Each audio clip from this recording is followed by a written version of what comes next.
As children, all of us have listened to stories of the past, whether it's Chandamama. Do you have Chandamama in Hindi? Yes, yes. Whatever. Amar Chitrakam. All those are stories we hear. We've been told stories about the past, about kings, about our... We've had such an illustrious past. Just a small thing that I want to bring to your notice. We all talk about the pyramids and how could they have possibly built it? How did they do it so many years ago?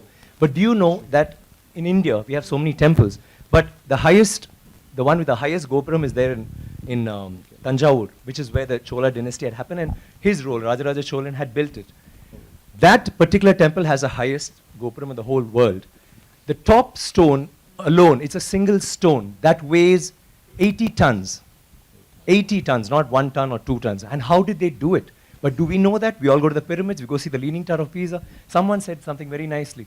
He said, we are actually appreciating a building that doesn't stand. It's falling over and wow, let's take a picture, let's take a selfie, and we're getting excited. But we have temples today that stand and they didn't use plaster. Do you know that for this particular stone, they had to use a ramp, which was 6 kilometers long, which was pulled by bulls, elephants, and people. 6 kilometers long to get it up there, without any machinery, without any cranes, without anything. And they didn't have plaster. It's withstood 6 earthquakes. You know what happens when an earthquake comes? Without plaster. What they have done is they have an outer wall, then inside that they have a corridor of 6 feet, which is an open, just a corridor, and then they have another structure inside which goes all the way to the top, which is why they can withstand earthquakes, which is why they stood so long.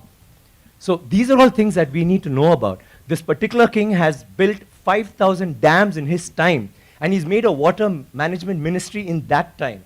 He's had elections for the village leaders. He's asked them to name cities after women. Why should it only be men? Why can't it be named after a queen? And they've had hospitals, free hospitals, and he actually brought loans. I mean, he used to give loans. He used to help people get dignity, not just throw money around. So this is something that's so illustrious. And this happened in the 9th century. I'm sorry I'm taking so much time. No, it happened in the 9th century when the rest of the world, you talk about superpowers today, the 9th century all this happened when we had the biggest maritime naval thing in the world. And it went all the way to Bali, all the way to Malaysia, and went till we sent emissaries to China. And you know what was the superpower doing then? America hadn't been discovered by Columbus till 500 years later.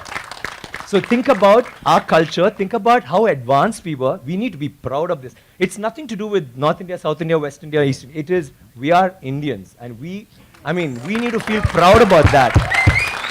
And England is so illustrious, but Englands were invaded by the Vikings, and Europe was in the dark ages during the 9th century. They had nothing going on. So don't you think we should celebrate history? Absolutely, absolutely. Thank you very much.